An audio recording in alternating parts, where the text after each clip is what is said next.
हिंदुस्तान विचों सब तो वध देश वास्ते कुर्बानियां कीतियां। भावें जंगे आजादी सी ਉਹਦੇ ਵਿੱਚ भी सब तो वध कुर्बानियां और देश वास्ते पंजाब सूबा जिहड़ा उजड़िया भी देश का अनाज नाल भंडार पड़िया पर साडे नाल कांग्रेस पार्टी की सरकार ने पंजाब नाल बेइंतहा विरोध साडा कीता और धार्मिक तौर पर सियासी तौर पर आर्थिक तौर पर सानू बहुत वड्डियां सट्टां मारियां और पंजाब जिहड़ा कि सब तो वधिया खिता हुंदा सी अज साडी इंडस्ट्री भी चली गई।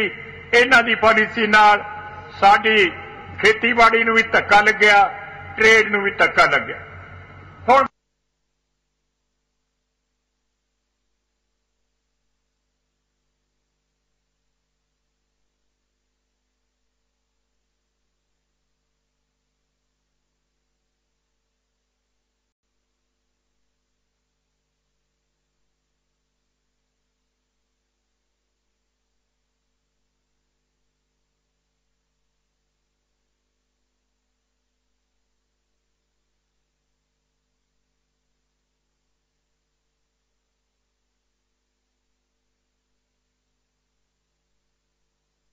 सारियां दूर होण। सब तो वड्डी मेरी मोदी साहब को पंजाब वालों प्रार्थना है कि ट्रेड जिहड़ी पाकिस्तान या अफगानिस्तान नूं जे इन्हां मुल्कां नूं अपनी जानी है ये साडी किसी तरह जिवें कराची तो ट्रेड हुंदी है सारे आइटम इत्थों बाहरले असीं मुल्कां नूं भेज सकांगे तां जिहड़ा है वो अपना पंजाब बच सकेगा। पंजाब की सरकार ने श्रोमणी अकाली दल ते भारतीय जनता पार्टी की सरकार ने सब तो वड्डा काम जो मैं समझा कीता है वो कीता अपनी अमन शांति ते भाईचारक साझ। अज मोदी जी पंजाब में सारे धर्मां दा इन्ना एक है, इन्ना प्यार है कि हिंदुस्तान च मिसाल नहीं मिलती और अमन शांति पंजाब सब तो वध है। इस गल के बावजूद कि जम्मू कश्मीर भी साडे नेड़े है, पाकिस्तान भी नेड़े है, पर यह मेहरबानी है दोवां पार्टियां दी कि उन्होंने रल के पंजाब का माहौल जिहड़ा है वो बहुत वधिया कीता। लेट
आपके बीच रहे हैं, आपके लिए जिए हैं और हमेशा हमेशा आपके लिए जूझते रहे हैं।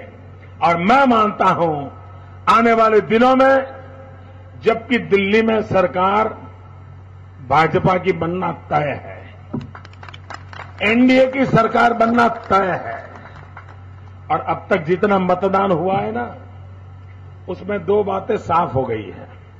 एक, अब तक जिन्होंने वोट किया है, जिन जिन राज्यों ने, उन्होंने दिल्ली सरकार की विदाई कर दी है, विदाई समारोह हो चुका है। दूसरा काम उन्होंने किया है, नई सरकार के लिए मजबूत नींव भी रख दी है। अब जो मतदान होना बाकी है, उनका इतना ही जिम्मा बचा है कि अब दिल्ली में मजबूत सरकार बने। अब वोट करना है दिल्ली में भाजपा नेतृत्व वाली एनडीए की मजबूत सरकार बनाने के लिए वोट करना है। भाइयों बहनों, हिंदुस्तान के 60 साल के इतिहास में ऐसी बुरी सरकार, ऐसी बदनाम सरकार, ऐसी भ्रष्ट सरकार कभी भी इस देश के नसीब नहीं हुई, और उसके कारण आज देश में तबाही के सिवा कुछ नजर नहीं आता। भाइयों बहनों, लाल बहादुर शास्त्री कहते थे, जय जवान जय किसान।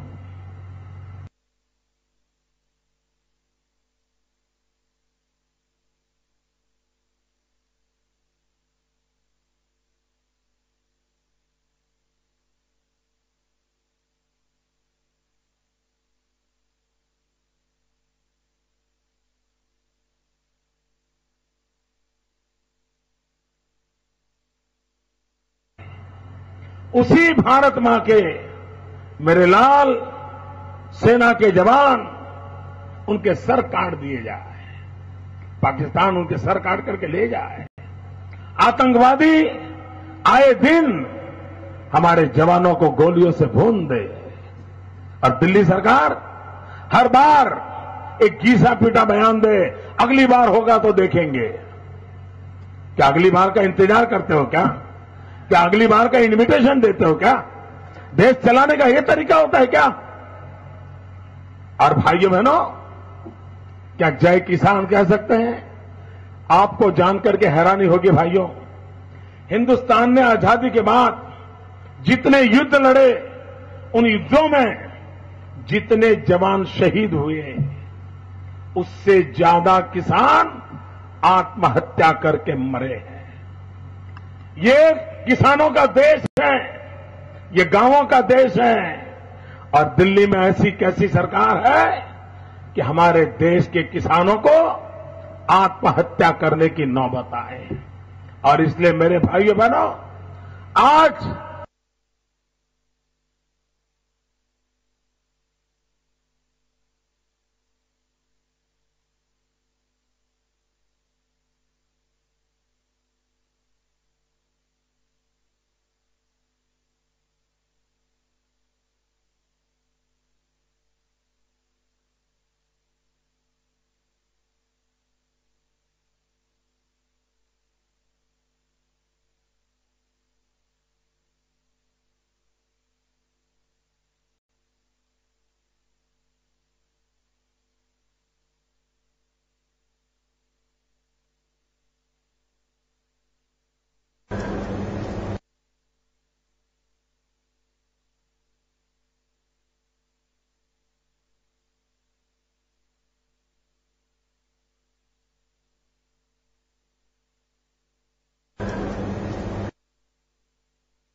% लेगा, कोई 25% लेगा, बाकी माल सड़ा रहेगा, किसान मरता जाएगा, कागजी कार्रवाई होती है।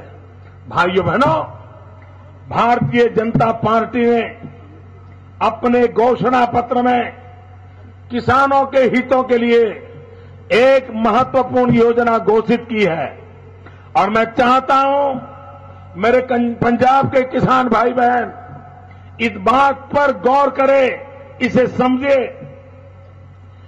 हमने कहा है कि हम सरकार में आएंगे तो किसान को जो लागत लगती है खेती करने में, उसका जो इनपुट कॉस्ट है, बीज हो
जोड़ने का अभियान चलाया था और उसके कारण हिंदुस्तान के गांव के जीवन में बदलाव आना शुरू हुआ था।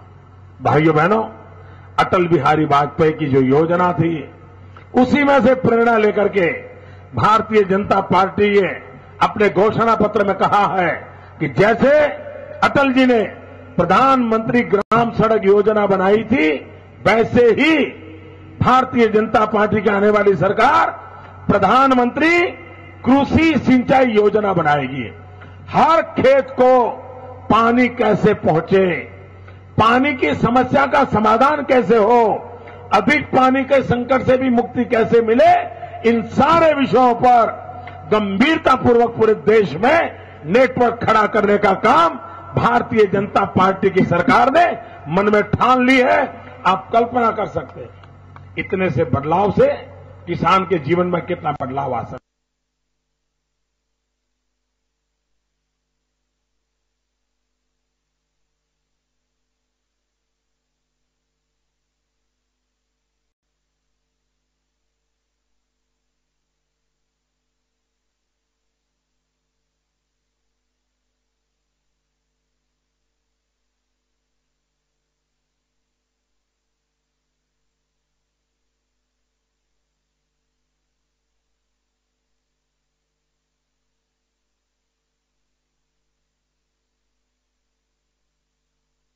से विजय प्राप्त नहीं कर सकते।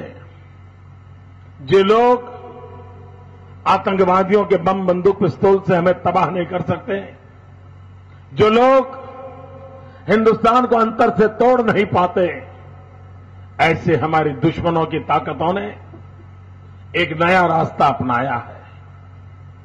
वो रास्ता सबसे खतरनाक है, गंभीर है, और वो है नार्को टेररिज्म, ड्रग्स। और ये ड्रग माफिया पैसों के खातिर हमारे देश की जवानी को तबाह कर रहे हैं।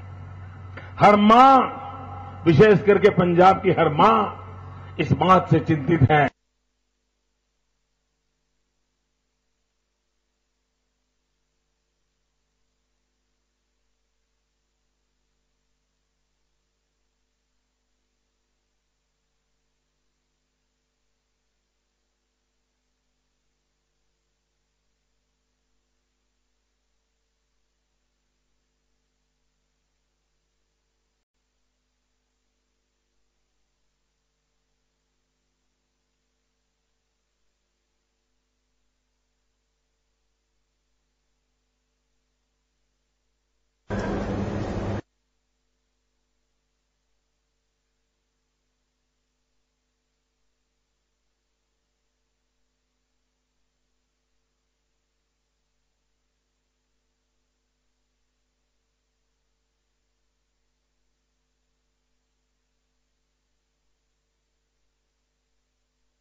का षड्यंत्र चला है, उसी प्रकार से भारत के अर्थतंत्र को तबाह करने के लिए फेक करेंसी, नकली नोटे, उसका कारोबार भी विदेशी धरती से हो रहा है। भाइयों बहनों, देश की जवानी को बचाने के लिए, देश के अर्थतंत्र को बचाने के लिए, हमारी सीमाओं की सुरक्षा को अत्यंत आधुनिक बना करके ये सारी हरकतें बंद करके बिना हम देश की जवानी को बचा नहीं सकते।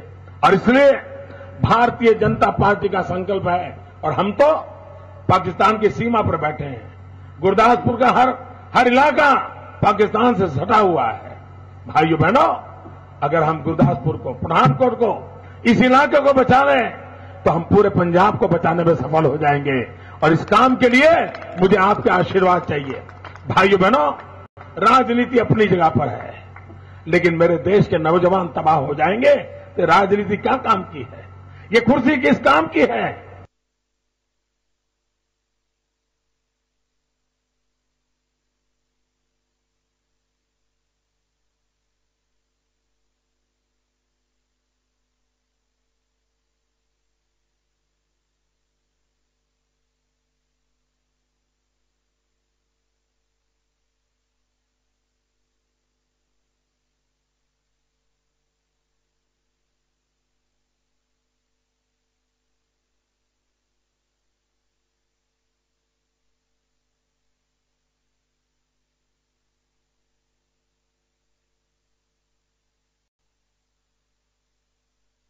उन्होंने रणनीति बदली कि अब दिल्ली सरकार को बचाएं कैसे। कुछ दिन उस पर काम किया, वो भी सफल नहीं हुआ, तो अब उन्होंने तय किया है सामने वाले का बिगाड़े कैसे, सारे चुनाव को बिगाड़े कैसे, मतदान कम हो उसके लिए क्या करे, नए नए अड़ंगे कैसे डाले, दिल्ली में भले सरकार आ जाए लेकिन मोदी न आ जाए, इसके लिए क्या करे।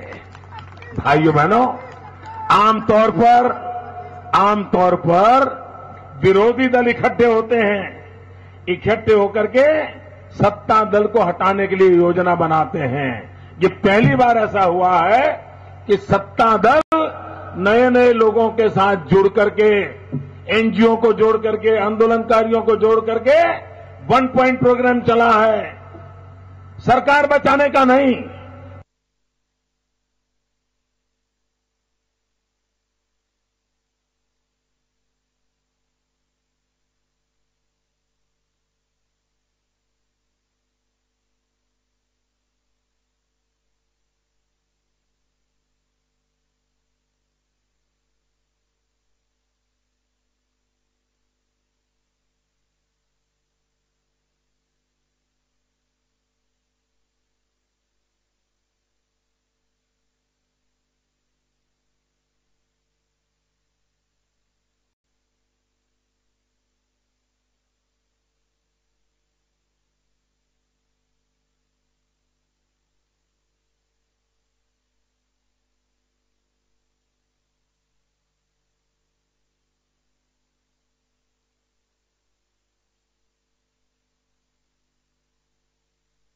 और हिंदुस्तान में एक भी राज्य ऐसा नहीं होगा, एक भी राज्य ऐसा नहीं होगा जहां कांग्रेस पार्टी 10 के आंकड़े को छू पाए।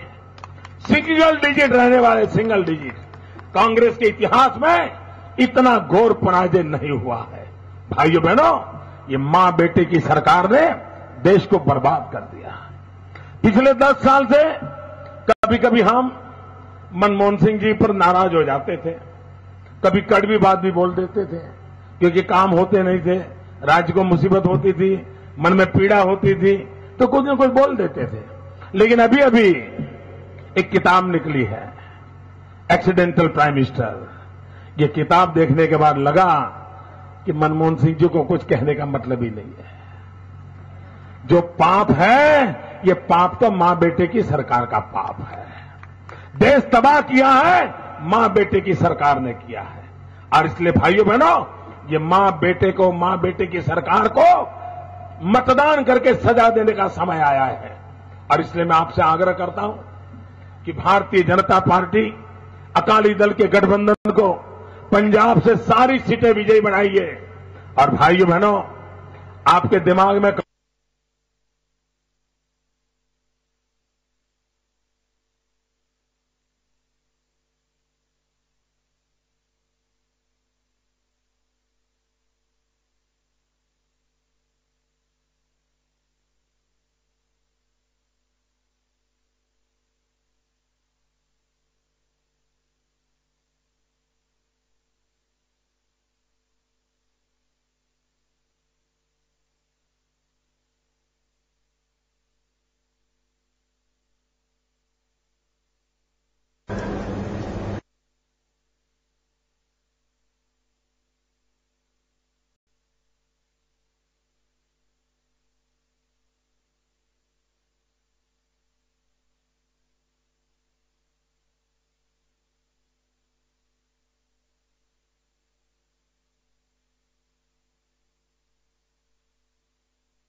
मैं आमंत्रित करता हूं नरेंद्र मोदी जी को। नरेंद्र मोदी जी।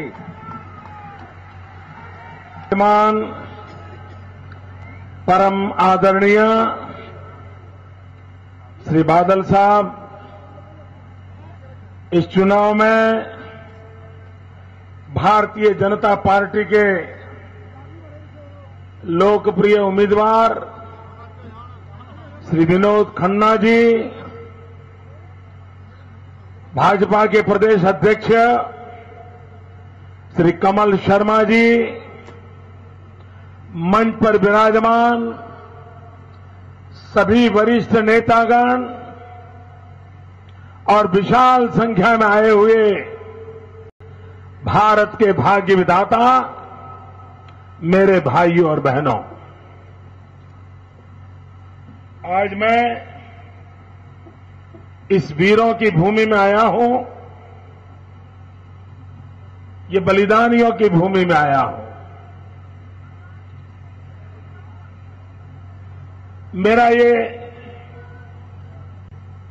सौभाग्य रहा कि मुझे कई वर्षों तक पंजाब में काम करने का अवसर मिला था। यहां के हर इलाके में मेरा जाना आना होता था। वर्षों तक मैं यहीं रहा था और इसके कारण पंजाब की जितनी बारीकियां मैं गुजरात की जानता हूं, उतनी ही बारीकियां पंजाब की जानता हूं। और इसके कारण पंजाब की सेवा कैसे की जा सकती है, पंजाब की भलाई कैसे की जा सकती है, पंजाब के दुखों को कैसे दूर किया जा सकता है, ये बात शायद डॉक्टर मनमोहन सिंह जी से मुझे ज्यादा समझ आती है, क्योंकि वो जितना समय उनका जितना यहां नाता रहा है, उससे ज्यादा नाता मेरा रहा है। भाइयों बहनों, मैं नहीं जानता हूं विनोद खन्ना आपके उम्मीदवार कैसे बने। बहुत पुरानी बात आज करने का मुझे मन होता है। दुनिया तो उनको एक कलाकार के रूप में जानती है और गुरदासपुर के लोग उन्होंने एक अच्छे सरल स्वभाव के सेवा भाव से भरे हुए एक इंसान के रूप में जानती है। लेकिन मेरे मन को उनके जीवन की एक बात छू गई थी, जो आज भी मुझे हमेशा हमेशा उनके प्रति बड़ा आदर और भाव पैदा करती है। 2001 में जब गुजरात में भूकंप आया, उस भूकंप के समय विनोद जी कोई सुविधा के बिना कच्छ में गए, न वो कलाकार वाला माहौल था, कुछ नहीं। एक बिल्कुल वॉलेंटियर की तरह खुद का एक कैंप लगाया, अपने पैसों से लगाया और कच्छ के पीड़ितों की महीनों तक वहां रह करके सेवा की थी। ये बात मेरे दिल को इतनी छू गई थी कि वरना एक सेलिब्रिटी होती है, बहुत बड़ा नाम होता है, तो कभी जाकर के फोटो तो निकाल देते हैं, लेकिन टेंट में पड़े रहना, महीने भर पड़े रहना और वहां के दुखियारों की सेवा करना, ये एक चीज ने, विनोद जी के इस व्यवहार ने, और तब मैं मुख्यमंत्री नहीं था, मैं भी एक वॉलंटियर के रूप में काम करता था।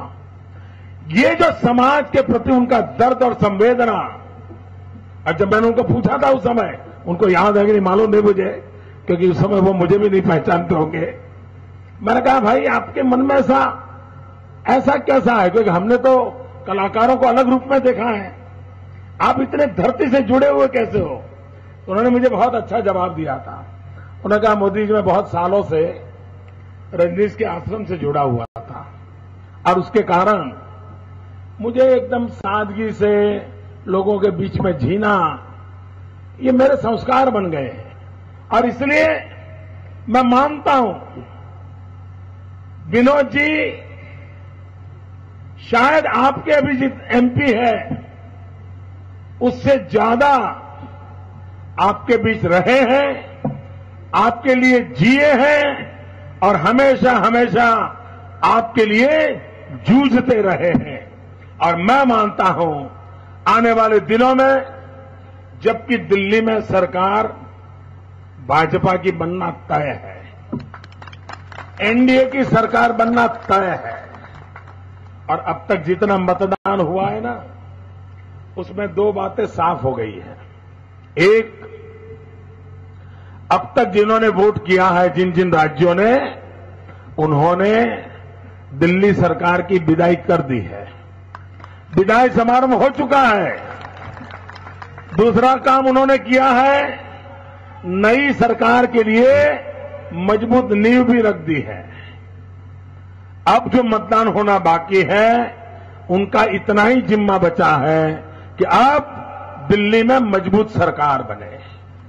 अब वोट करना है दिल्ली में भाजपा नेतृत्व वाली एनडीए की मजबूत सरकार बनाने के लिए वोट करना है।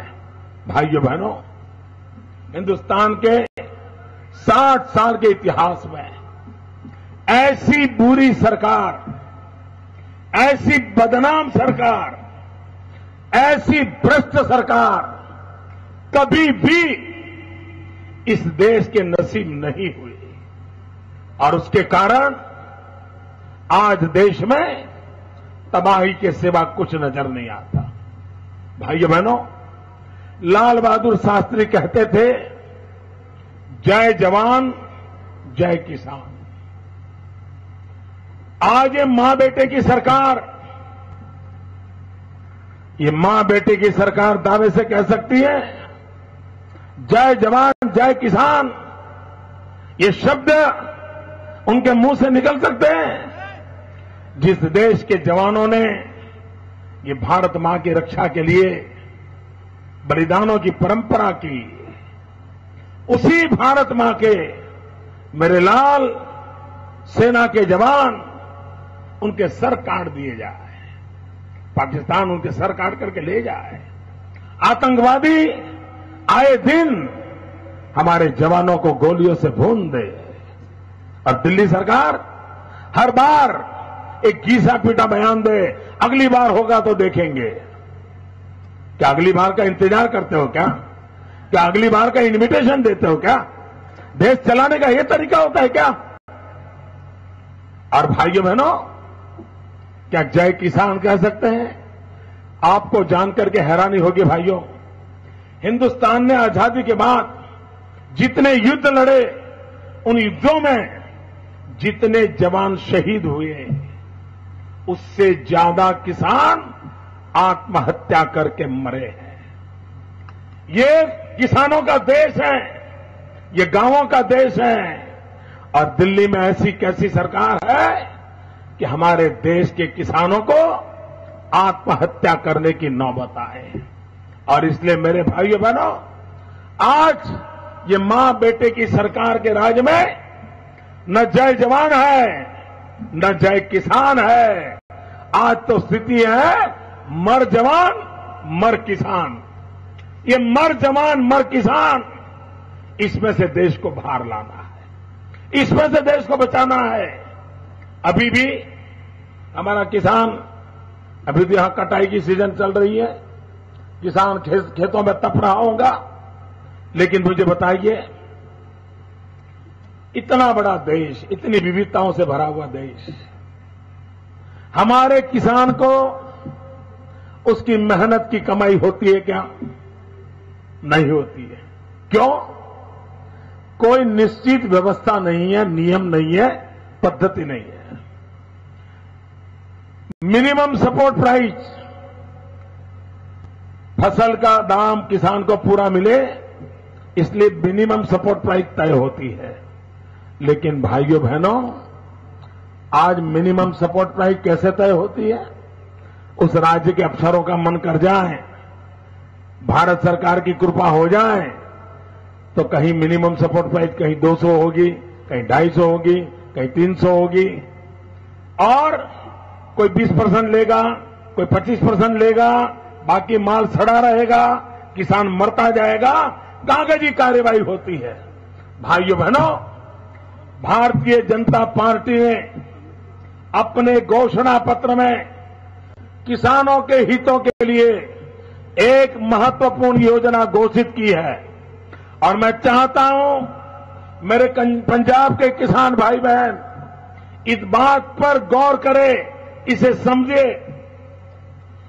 हमने कहा है कि हम सरकार में आएंगे तो किसान को जो लागत लगती है खेती करने में, उसका जो इनपुट कॉस्ट है, बीज होगा, पानी होगा, बिजली होगी, खाद होगा, दवाइयां होगी, मजदूरी होगी, जितना भी प्रकार का उसका खर्चा होता है, उस खर्चे का हिसाब लगाया जाएगा। उसके ऊपर 50% मुनाफा जोड़ दिया जाएगा और जो बनेगा वो सपोर्ट प्राइस होगी। अब आप कल्पना कर सकते हैं, अब कोई सरकार, कोई सरकारी मुलाजिम किसान को लूट नहीं पाएगा और इसके कारण कभी भी किसान को अपना माल बेचने में कभी झिझक नहीं होगी, किसान का कोई शोषण नहीं कर पाएगा। ये काम हमने करने का निर्णय किया है। दूसरा हमारा संकल्प है, अटल बिहारी वाजपेयी ने देश को एक बहुत बड़ी भेंट सौगात दी थी और वो भेंट सौगात थी प्रधानमंत्री ग्राम सड़क योजना। इस प्रधानमंत्री ग्राम सड़क योजना के तहत 500 की बस्ती के हर गांव को पक्के रोड से जोड़ने का अभियान चलाया था और उसके कारण हिंदुस्तान के गांव के जीवन में बदलाव आना शुरू हुआ था। भाइयों बहनों, अटल बिहारी वाजपेयी की जो योजना थी, उसी में से प्रेरणा लेकर के भारतीय जनता पार्टी ने अपने घोषणा पत्र में कहा है कि जैसे अटल जी ने प्रधानमंत्री ग्राम सड़क योजना बनाई थी, वैसे ही भारतीय जनता पार्टी की आने वाली सरकार प्रधानमंत्री कृषि सिंचाई योजना बनाएगी। हर खेत को पानी कैसे पहुंचे, पानी की समस्या का समाधान कैसे हो, अधिक पानी के संकट से भी मुक्ति कैसे मिले, इन सारे विषयों पर गंभीरतापूर्वक पूरे देश में नेटवर्क खड़ा करने का काम भारतीय जनता पार्टी की सरकार ने मन में ठान ली है। आप कल्पना कर सकते हैं इतने से बदलाव से किसान के जीवन में कितना बदलाव आ सकता है। भाइयों बहनों, मैं इस धरती पर रहा हूं,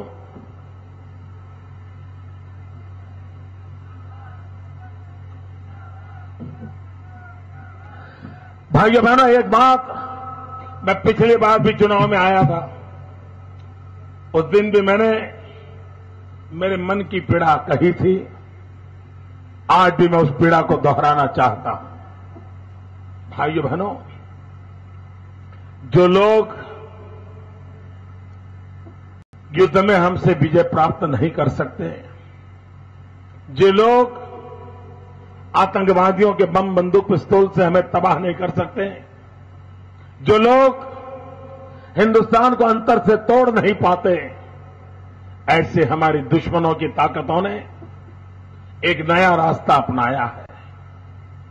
वो रास्ता सबसे खतरनाक है, गंभीर है, और वो है नार्को टेररिज्म, ड्रग्स।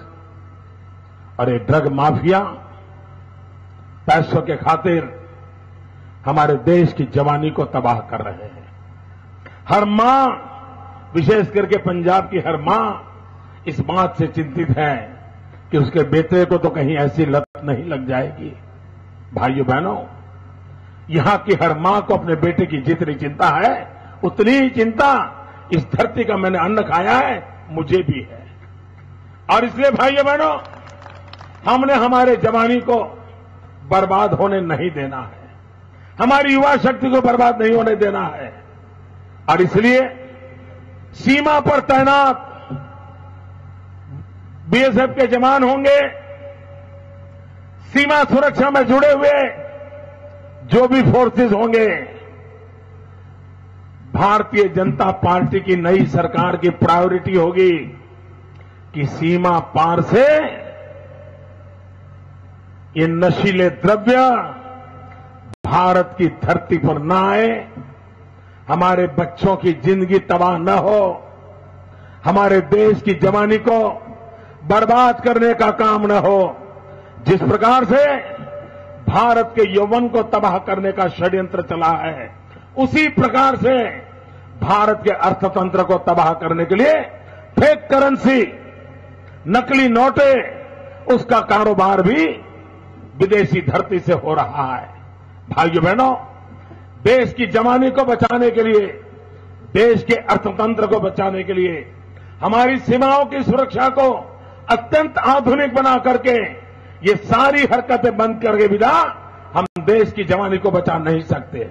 और इसलिए भारतीय जनता पार्टी का संकल्प है, और हम तो पाकिस्तान की सीमा पर बैठे हैं।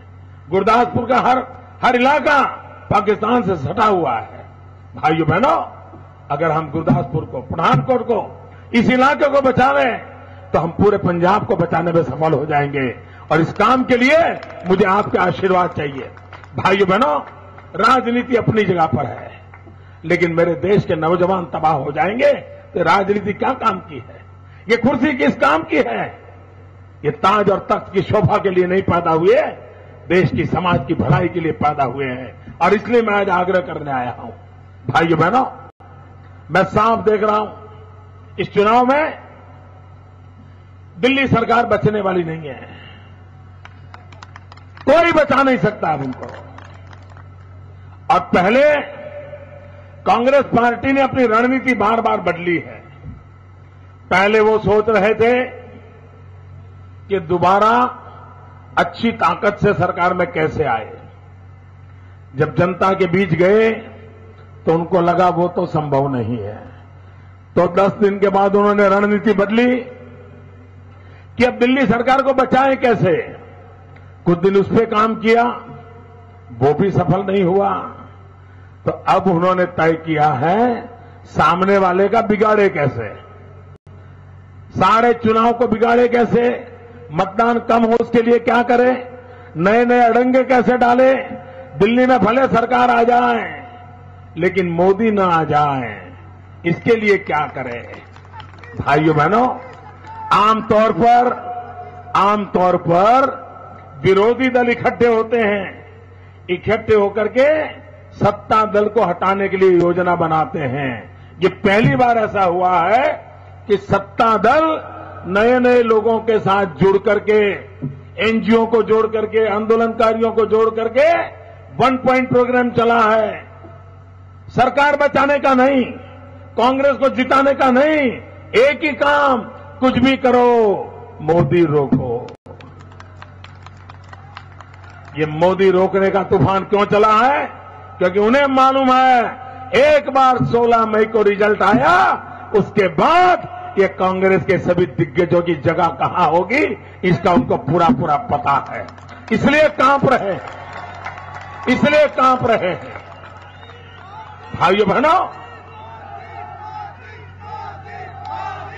मैं साफ देख रहा हूं, इस चुनाव में कई राज्य ऐसे होंगे जहां कांग्रेस पार्टी और यूपीए अपना खाता तक नहीं खोल पाएगी। मेरे शब्द लिख के रखिए दोस्तों, हिंदुस्तान में कई राज्य होंगे जहां कांग्रेस और उसके साथी अपना खाता नहीं खोल पाएंगे। और हिंदुस्तान में एक भी राज्य ऐसा नहीं होगा जहां कांग्रेस पार्टी 10 के आंकड़े को छू पाए। सिंगल डिजिट कांग्रेस के इतिहास में इतना घोर पराजय नहीं हुआ है। भाइयों बहनों, ये मां बेटे की सरकार ने देश को बर्बाद कर दिया।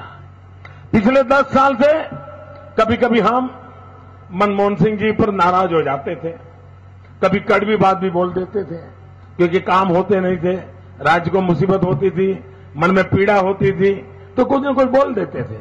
लेकिन अभी एक किताब निकली है, एक्सीडेंटल प्राइम मिनिस्टर। ये किताब देखने के बाद लगा कि मनमोहन सिंह जी को कुछ कहने का मतलब ही नहीं है।